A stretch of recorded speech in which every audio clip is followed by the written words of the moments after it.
Hello and welcome. This is Natinator, and today I'm going to be reading a creepypasta called Dagon the Dark, and it's a new Skyrim one. I haven't really seen anyone else read it, and it's quite interesting, so I hope you enjoy it. Let us begin. Most people don't see this, but Bethesda put a strange feature in the Elder Scrolls Skyrim. Well, it's not really a feature, it's just a thing that happens. You see, when you use the wait feature, you can see the world move around you really fast. The wait feature works on an hour-by-hour basis. That is, you can choose to wait a certain number of hours of in-game time. This is different from sleeping because it doesn't heal your wounds. It doesn't put you in a bed during those hours, you just stand there. Most people use this feature for little things like, for example, if you get out of a dungeon or a building and it's nighttime and it's hard to see, you might choose to wait until morning. The thing about the wait feature that differs from previous Elder Scrolls games such as Oblivion is that in between the hours passing, you can still see the world around you moving, albeit with an extremely modified frame rate. Mostly, nothing interesting happens. You see the shadows of trees moving throughout the day, but nothing of real note. One night, I came across something strange happening in between the hours. I had previously assumed that people and living things didn't even render during wait time, but it would appear I was wrong. It was about 11 PM and I was drowsy. I was waiting from 3 AM in-game to 8 AM in-game, just waiting for the merchants in Whiterun to open. That's when I noticed something strange pass right by me. I saw some kind of shadowy figure dip out of the ground, up so its head was showing, then fall back in, all within about half a second. I was shocked at first, and I almost jumped out of my seat.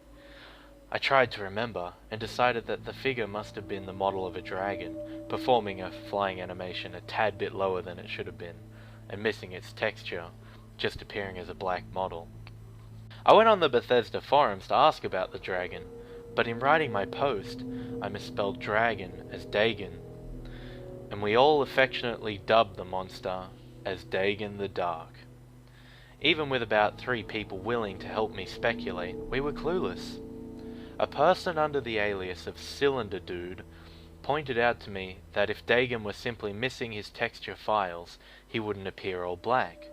He wouldn't appear at all, he'd be invisible. That's something. He told me he'd dig around in the game files for some all-black dragon textures.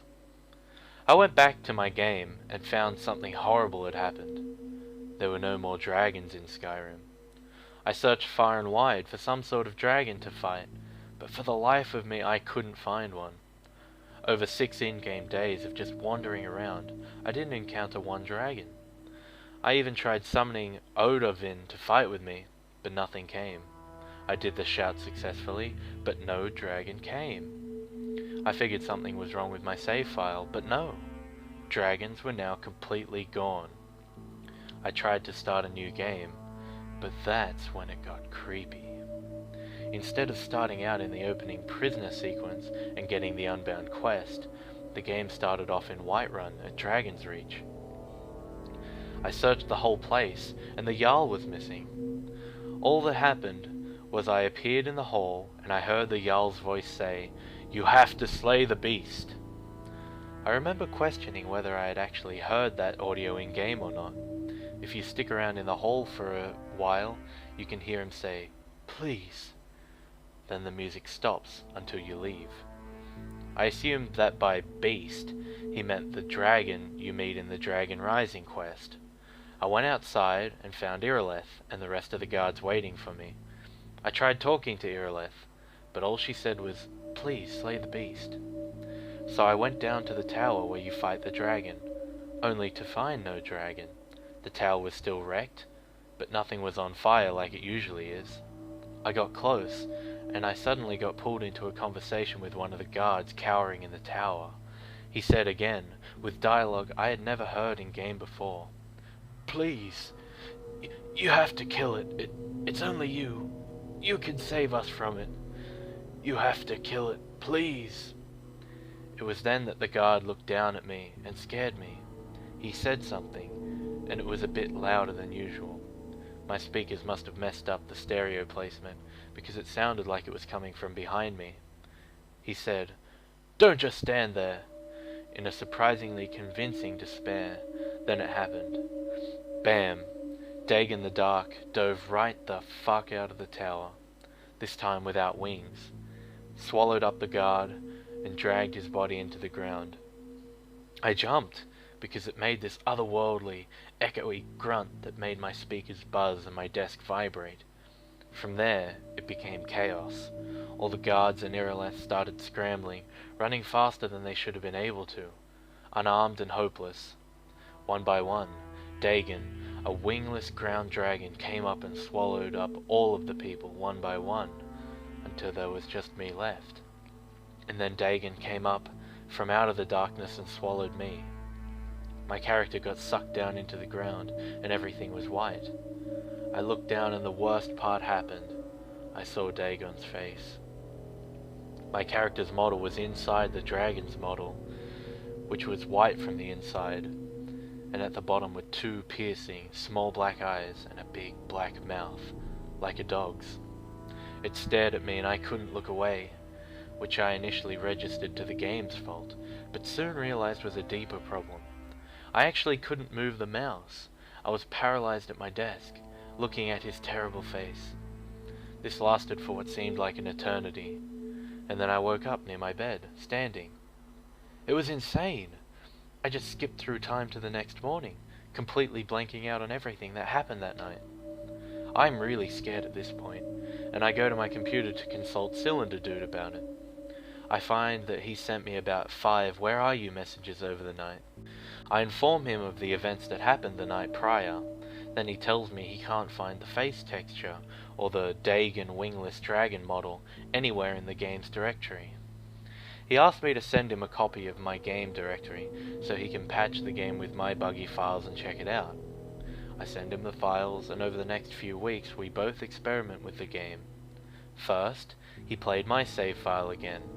He played a few times, and it turns out the game has rules. Rule 1, you need to kill Dagon. How exactly you do that is not certain, but Cylinder Dude, who has identified him as Sam, thinks you may need to get an in-game item to kill him. Rule 2, you can't let Dagon kill you. Now this seems impossible at first, but me and Sam gradually found out that the thing that triggers Dagon attacking you is Irileth getting eaten. There is in fact a way to save Irileth, and by extension yourself. Dagon makes a screeching sound about 1.5 seconds before he attacks Irileth. If you can successfully hear that and start a conversation with her in time, you'll save her from getting eaten. Rule 3. Fast travel and wait are disabled. The initial plan was to get this, simply run all over every inch of Skyrim's world, all whilst talking to Irileth every 5 seconds. We'd use the console to make her follow us, of course, and just keep wandering and searching everywhere for this random item that kills Dagon, somehow. It was a crazy and painstaking plan, but no one can obsess over these things like internet losers. Sam, understanding my concerns with the game after my blackout episode, offered to try it out for me. I sent him a thank you email, and he said he was going to work. And that's the last I heard from Cylinder Dude. He was gone. No more emails. Nothing. I even scanned the forums for his posts. He just dropped off the map, non-existent. I got scared. So scared, I didn't even turn on my computer for a while. I scanned the news for mentions of search parties or something, and eventually succeeded in pushing it to the east back of my mind. I just tried to forget about Sam and his fate. Of course it didn't work. As soon as I went to sleep, I hovered over my bed and thought about Sam, and what happened to him. It ate me up, like a wingless dragon. Over the course of a week, I gained the drive to try the game again. I decided that the computer game couldn't hurt me. It was nothing more than a few billion lines of code. I started it up to the opening screen. Apples. I swear to Christ, they were chanting, apples. The home screen music had switched to just a chant of apples. I disregard my insanity and plunge further into my game. There are approximately just over 4,000 apples in Skyrim, across barrels and other things. One of them is poison. One of them can kill Dagon. One of them can slay the beast. I manage to say Irleth for the first few times. I walk backwards, keeping the crosshairs on her in case I need to save her, checking the map every so often to make sure I'm walking in the right direction. I made it from Whiterun to a fort just outside it before I fucked up and let her die. Which means I had to stare into Dagon's piercing eyes again. Which means I blacked out again. I arose, standing in front of my bed, angry, violated, filled with the kind of strange curiosity that created the first pedophiles, still determined. So this is what I did every night, making it a little further, but blacking out a little longer. This went on for about 2 weeks. Then I found what I made. Sam is dead. I saw the news that his body had been found naked in the woods. His teeth had been ripped out and replaced with a dog's teeth. This was the morning I woke up in front of my closet, not in front of my bed. I opened my closet. I swear to Christ that for a mere millisecond, maybe shorter, I saw Dagon's face in my closet. Did I jump? Of course I jumped. The face went away and at least 40 apples, all with a bite out of them, some rotting, some fresh, fell out of my closet, right onto my feet. Apples, apples, apples. Don't just stand there. Sam was right behind me. It had to be him. I felt that it was him. I felt what I owed him. He was behind me one instant and gone in the next. I fell into the apples. They ate me. He died. He died because of me. He said please. I just stood and did nothing. There are over 4,000 apples in Skyrim. Don't just stand there. You can save us. You can slay the beast. Please. Apples. And that is the end of Dagon the Dark Creepypasta. I hope that you enjoyed that. And maybe you can reflect on the interesting storyline and such.